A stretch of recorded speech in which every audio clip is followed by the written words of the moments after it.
C'est effectivement une nuit qu'on n'est pas prêt d'oublier chez Maître Coq. 22h,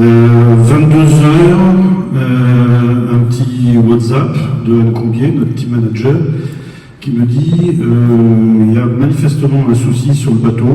Il y avait déjà une succession de problèmes la journée d'avant. Et donc, on ne sait pas trop ce qui se passe parce que Yannick est arrêté. Et il est en approche du Cap Horn. Et il était bien avant le Cap Horn. Hein, et donc, à 3h du matin, au pointage, je vois Yannick arrêté, un nœud 4, et qui descendait vers la zone d'exclusion des glaces.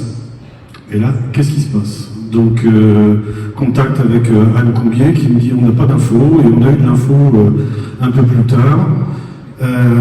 Et donc, à 7h du matin, Yannick a réussi à faire une réparation de fortune avec des bouts de sa barre et a pu repartir. Et je vois qu'au pointage de 7h, il est de nouveau en direction du Cap Horn, à peu près à 10 nœuds, 15 nœuds. Donc je dis déjà, le pire a été évité. Le pire a été évité, et vous échangez avec lui, on est entre nous là, discussion sans filtre, vous êtes dit quoi? On a échangé, et puis Yannick m'explique un peu la liste des avaries. Donc il m'explique que déjà il y a un gros délaminage sur le côté de la coque, côté tribord. Bon, il m'envoie des photos, et il me dit surtout ma barre est indirigeable. Il m'envoie une photo du palonnier qui est complètement arraché. Il y a 10 vis qui sont arrachées. Donc c'est le système de gouvernail qui permet de relier les deux safrans au pilote automatique, et il me dit ça fait depuis les Açores qu'il est difficile, il ne peut pas barrer à la main.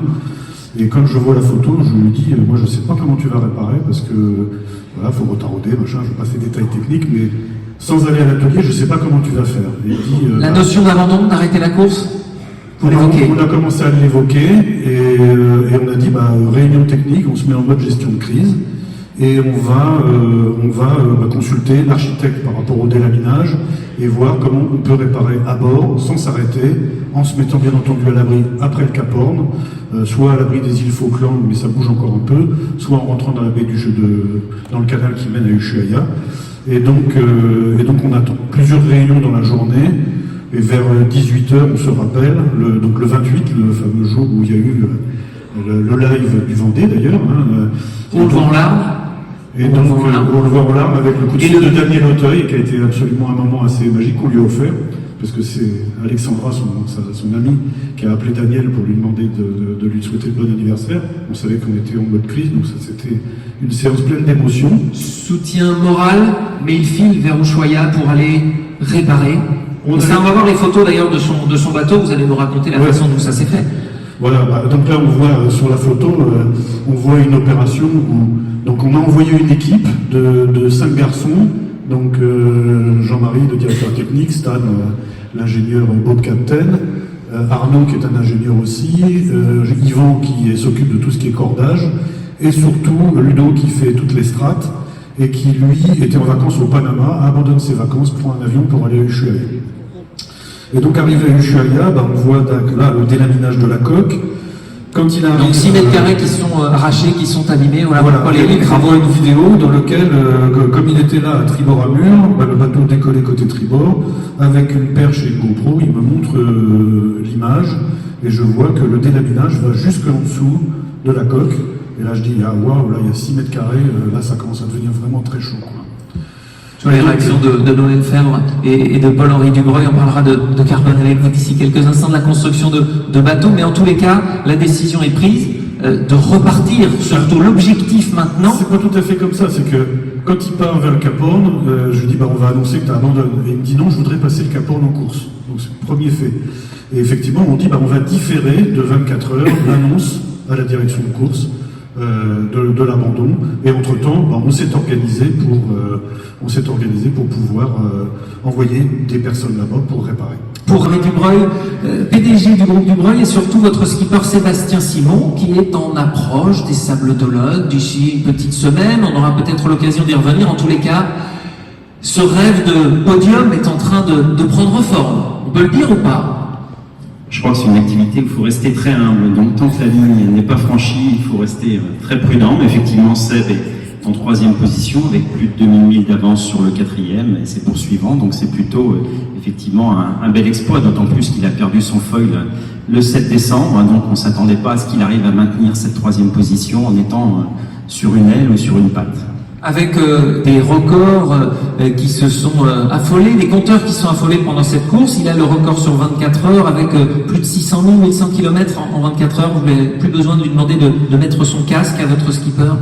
Ah si, alors effectivement, Seb a eu un grave accident sur le retour à la base, donc qui était la course de retour de la Jacques Vabre, et donc ce qu'on a convenu ensemble, effectivement, comme on le disait tout à l'heure, nous, la sécurité c'est incontournable pour notre skipper, et donc au-delà de 20 nœuds, il met son casque. Alors je sais que Olivier de Kersauzon s'est un peu moqué de lui, j'ai trouvé qu'il était assez maladroit sur cette discussion, on va dire, mais bon, il a été recadré par Loïc Perron qui lui a dit, écoute, à l'époque tu étais à 8 nœuds, aujourd'hui ils sont à 35, 40 nœuds, donc effectivement le casque devient obligatoire à certaines vitesses et on n'est pas là pour faire prendre des risques inutiles à nos skippers. Et le travail de la sécurité assuré par la direction de course, les membres que l'on salue. Avec également Sébastien Simon, ses ambitions, ce record, cette rencontre, vous le suivez depuis un moment, c'est plus qu'un partenariat cette relation que vous avez. Cette relation, elle a 6 ans et on s'est rencontrés ici au Vent d'Espace pour l'Open de tennis de Vendée, donc un hasard, un dimanche matin, je faisais le tournoi des partenaires, puisqu'on est partenaires de ce tournoi depuis un moment.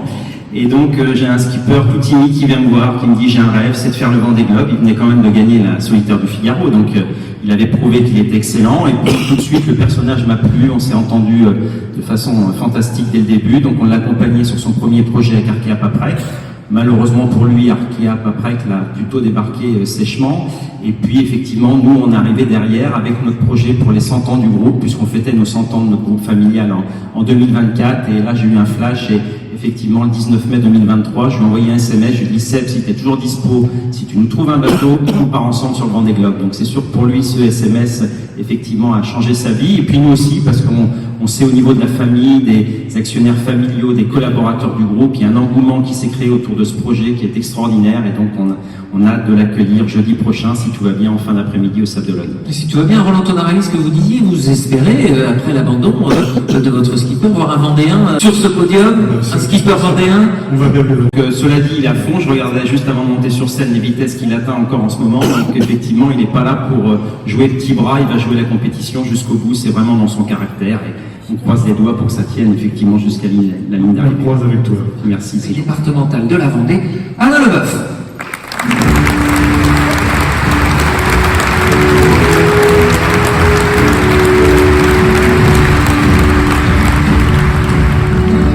Bonsoir Alain Leboeuf. Bonsoir Maxime. Quelle édition, on le disait à l'instant, il y a ces rires, ces larmes, cette compétition acharnée et puis ces records, l'édition des records. Et pour l'instant, un très faible taux d'abandon. Comment on l'explique? Quel regard portez-vous? Oui, effectivement, sur 40 bateaux, on n'avait jamais eu autant. On n'a jamais eu si peu d'abandons, 5 abandons simplement. Je pense qu'on doit ça aussi à tout le travail qui a été fait depuis 10 courses maintenant. L'idée, elle est d'assurer la sécurité de nos marins et donc les bateaux sont de mieux en mieux préparés. Et puis deuxièmement, c'est les sélections qu'on a mis en place. Ce sont les marins eux-mêmes aussi qui sont mieux préparés. Voilà le résultat aujourd'hui. On a une merveilleuse course avec des skippers qui restent en course dans leur grande majorité. Et ces marins, on ne se lasse pas de les voir, de les entendre. C'était le cas à l'instant dans le film compétition et duel acharné en tête de course entre Charlie Dalin et Johan Richaud au dernier pointage de 19h. 177 000 entre les deux, à peu près 350 km. Rien n'est joué donc avant cette arrivée aux alentours de mardi. Puis certains viennent de franchir le Cap Horn. Arnaud Boissière pour la 5e fois, Éric Bellion et la Benjamine de la course. Violette d'Orange, du haut de ses 23 ans. On a réussi à la joindre tout à l'heure. Elle revient sur cette joie. Elle nous raconte sa joie de franchir pour la première fois, justement, ce Cap Horn. Écoutez. Le Cap Horn, pour moi, ça marque vraiment un passage hyper important. C'est important dans la navigatrice déjà. Et puis, ça marque la fin des longues et difficiles mers du Sud. Et puis surtout, j'ai l'impression que j'entame une nouvelle course, la remontée de l'Atlantique. Je suis trop contente de ça. Et là, cette nuit, je suis passée juste en dessous de l'île des États. C'est l'île qui est tout au bout de la Terre, en fait. Et en passant juste en dessous, j'ai ressenti les odeurs de la terre, de la végétation. Et du coup, j'ai pas encore revu la civilisation, mais j'ai revu un petit peu de terre et du coup, ça me fait super plaisir et je suis trop heureuse de pouvoir remonter l'Atlantique maintenant. Tu as même eu ton diplôme de capornière, c'est ton équipe qui te l'avait glissé, c'était la surprise?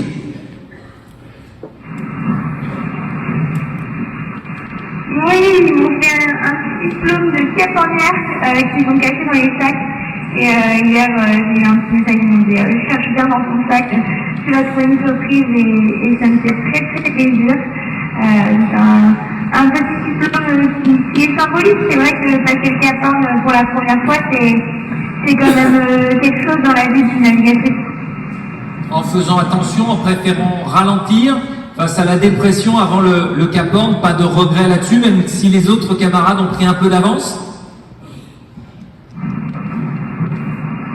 C'est sûr que c'est difficile de laisser partir les concurrents aussi loin souvent et je vois qu'ils ont réussi à passer dans tous les cas, donc je me dis bon c'est comme ça, j'ai pris ma décision et je sais que c'était chaud, je le sentais pas, j'ai écouté mon instinct et c'est important. Après, je pense qu'il y a encore l'occasion de bien batailler, de bien naviguer et de remonter peut-être un petit peu en distance. Donc je lâche rien et je perds pas espoir, quoi. Je continue de tout donner et avec un peu de chance, je peux peut-être monter. C'est quand même que ton aventure passionne partout en France et notamment en Vendée. Est-ce que tu as un mot pour le public vendéen qui t'écoute ce soir?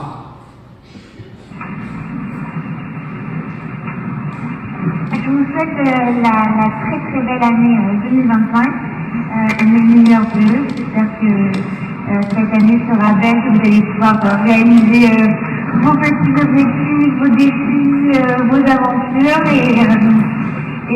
et encore merci pour tout votre soutien et tous les messages que je reçois. Ça m'aide beaucoup, ça me motive quand je suis en mer et voilà, donc je vous fais plein de gros bisous.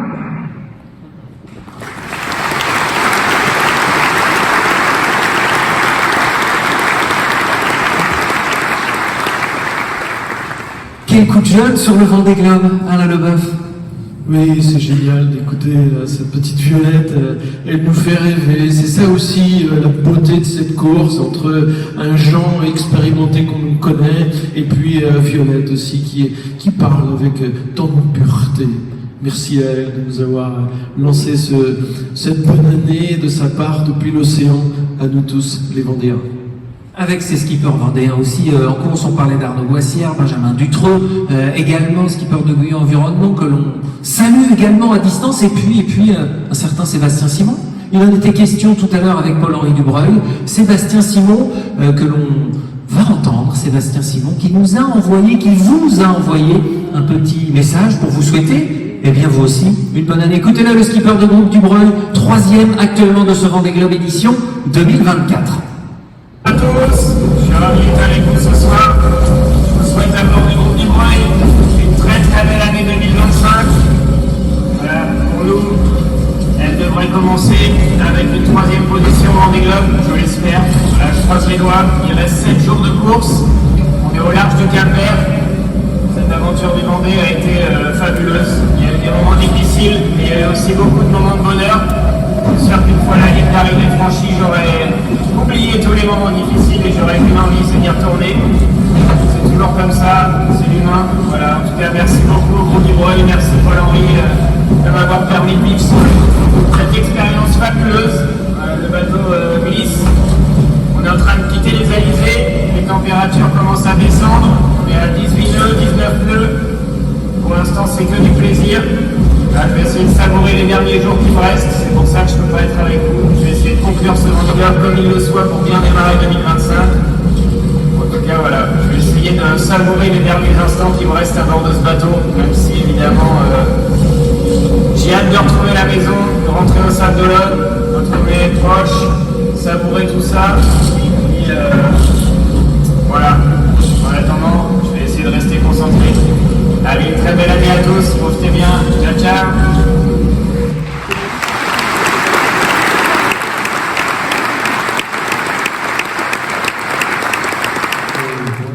Souhait secret était de la voir en direct. Et on a eu des petits problèmes techniques tout à l'heure, la mer n'est pas belle, Il est en train de vivre des conditions météo qui sont complexes. Et donc ce matin, on a pu l'enregistrer, c'était la précaution que nous avions prise. Mais ce soir, eh bien, on le laisse continuer s'occuper de son bateau, de s'occuper, j'allais dire, de cette belle et grande course. On aura l'occasion de le réinterroger quand il arrivera. Voilà, on peut le réapplaudir à nouveau. Sébastien Simon, mesdames, messieurs.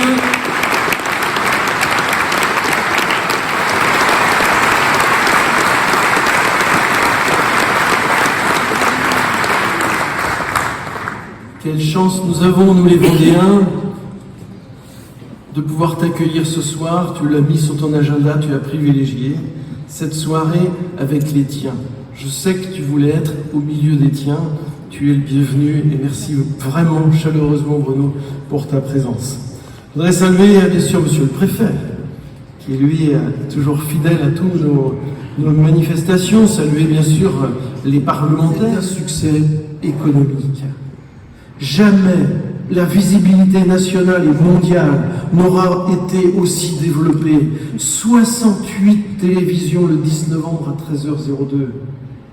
1000 journalistes nationaux et internationaux accrédités. C'est un succès médiatique.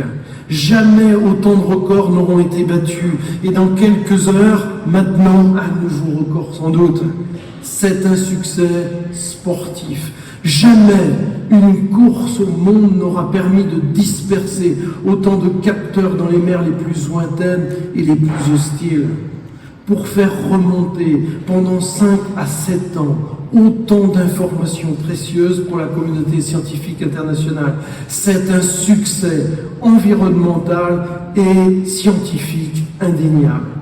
Le Vendée Globe, avec sa 10e édition, est non seulement une merveilleuse course d'aventuriers qui font rêver, mais en plus, elle est utile à la recherche sur les océans.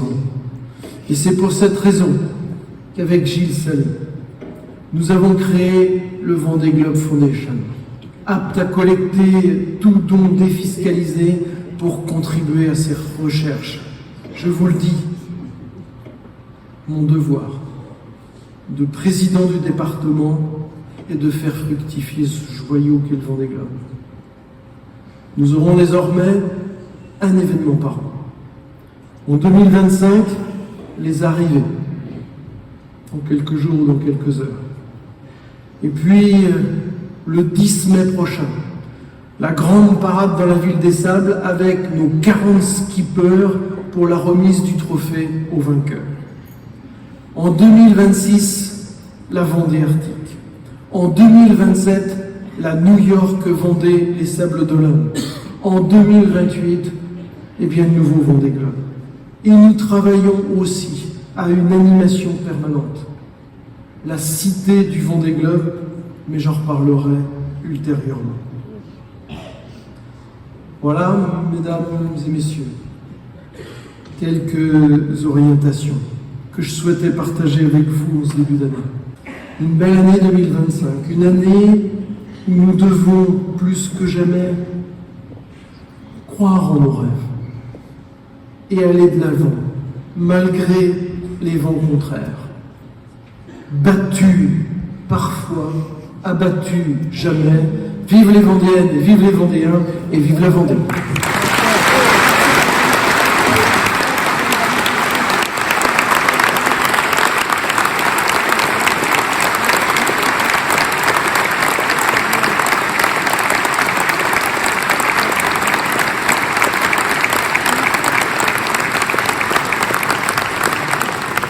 Merci, Monsieur le Président. Alain Leboeuf, vous avez parlé du Vendée Globe à l'instant.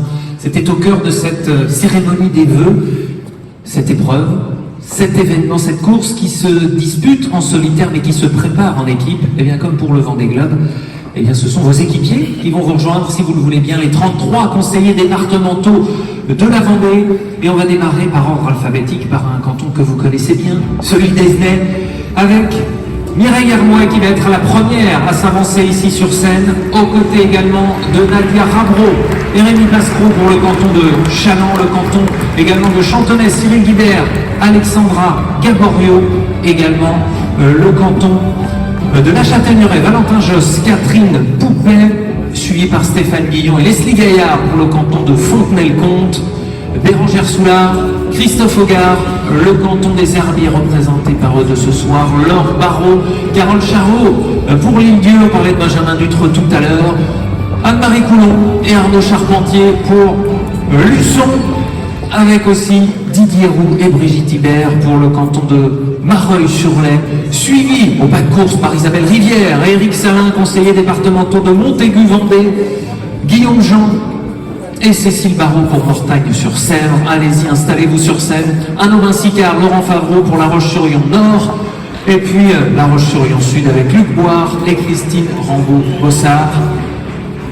Toujours cette montée sur scène avec Florence Pinot, Nicolas Chénéchaud pour le canton des Sables-d'Olonne. On n'oublie pas non plus Manuel Cousin en lice sur ce Vendée Globe. Thomas Perrochot, Isabelle Duranteau pour le canton de Saint-Hilaire-de-Riez, suivi par Amélie Rivière et Noël Fauché pour le canton de Saint-Jean-de-Mont, avec aussi Maxence de Rugy et Céline Peignet pour le canton de Talmont-Saint-Hilaire. Ils sont là, les 33.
Merci à vous, ces dernières notes de la Marseillaise qui résonnent ici.